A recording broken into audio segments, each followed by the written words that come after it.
देखो, मान्यता की बात करें तो इसकी मान्यता विश्वव्यापक है। राम का नाम ही अपने में विश्वव्यापक है, तो इसकी मान्यता का उसी हिसाब से परिपाटी चलती है। हमारे आचार्य संप्रदाय से, आचार्य परंपरा से वही चली आ रही है। और इसका आयोजन जो हो रहा है हमारे साईं मंदिर प्रांगण में बड़ी धूमधाम के साथ, सभी माताओं के सहयोग से और सभी भाई बंधुओं बरनाला की समस्त जो भक्त हैं उनके सहयोग से ये संभव हो पा रहा है। और उनके अथक प्रयास से ये आज संभव हुआ कि राम लला हमारे साईं मंदिर प्रांगण में आज पधार रहे हैं। बड़ी खुशी की बात है कि रामनवमी के इस पावन उपलक्ष्य के अवसर पर हम बड़ी धूमधाम के साथ रामनवमी का त्यौहार भी मनाएंगे और भगवान राम जी की कथा श्रवण करके अपने जीवन को सफल बनाएंगे। देखो, रामायण जो रामचरितमानस जी है तो उनके बारे में ऐसा कहा जाता है, रामायण शतकोटि अपारा। इसका जो विस्तार है तो ये एक युगों युगों तक नहीं हो सकता है। राम केवल एक नाम का अगर व्याख्यान किया जाए तो कल्प कल्पांत तक बीत जाते हैं। भगवान शंकर भी और भगवान श्री काकभुसुंडी जी इत्यादि जो रसिक वक्ता हैं, श्रोता हैं, ये भगवान के नाम में ही सदियां गुजार देते हैं और उसका रसमय आनंद लेते रहते हैं। तो इसकी व्याख्यान का कोई दिन तिथि ऐसा कुछ इसके लिए आज तक कोई फिक्स नहीं हुआ। तो इसलिए इसके लिए ये कोई समयबद्ध, क्योंकि भगवान अनंत हैं तो इसमें अनंत को एक अंत में बांध देना हमारे जैसे एक तुच्छ व्यक्ति के लिए संभव नहीं है।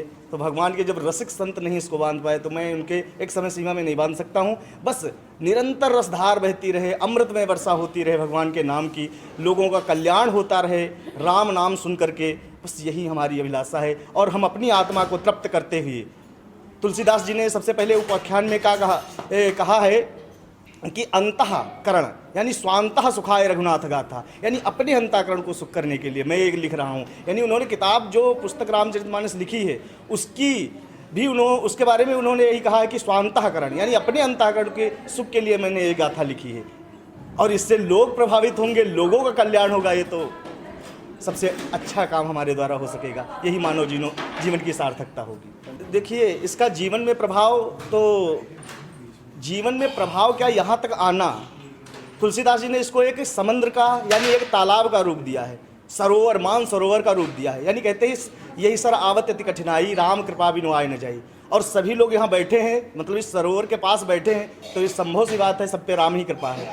ये कोई पापी पुरुष नहीं है, इस सबके अंदर राम तत्व विद्यमान है। यानी राम की कृपा है तभी सभी लोग बैठे हैं। ये इनके सहयोग से इन्होंने इतना बड़ा आयोजन, ये जानते नहीं हमने क्या किया, लेकिन इनके हाथों से कितना बड़ा कर्म यज्ञ हो रहा है। इसीलिए इसका नाम है राम कथा ज्ञान यज्ञ।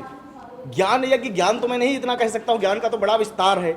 उसका जो रस है, जो संतोष रस हमने प्राप्त किया है, उसी रस को हम, जो मैंने पिया है या जो हम सुनते हैं, उसी को इन लोगों के साथ में साझा करेंगे। अपना भी जीवन कृतार्थ होगा और इन सबका जीवन कृतार्थ होगा। तो सबसे पहले हम भगवान श्री राम जी के चरणों में प्रणाम करेंगे। रामाय रामभद्राय रामचंद्राय वेधसे रघुनाथाय नाथाय सीताय पतये नमः।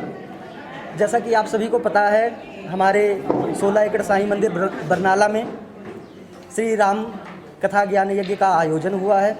यह कार्यक्रम आपके 9वें दिवस तक चलेगा, जो कि इसके बीच में मध्य श्री राम जी का जन्म व भगवान शिव विवाह व भगवान श्री राम जी का विवाह भी इसमें सम्मिलित है। यह कार्य 9 दिवस तक चलेगा। और इसका जैसे हमने ब्राह्मणों द्वारा, आचार्य जी के द्वारा सुबह में वेदी पूजन व मध्य में व्यास जी का पूजन व पोथी पूजन होगा।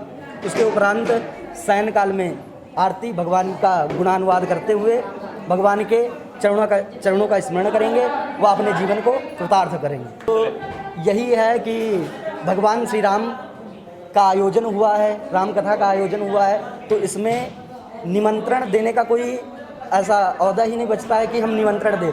भगवान का नाम सुन करके वैसे स्वतः ही सबको आना चाहिए। और हम यही विनम्र निवेदन करेंगे, जहाँ तक यह आपके द्वारा यह वीडियो देखा जाए, बरनाला निवासी और अथवा जो किसी के मुख से सुन करके वह हमारे मंदिर में भगवान का गुणानुवाद सुनने आए, वह अपने जीवन को कृतार्थ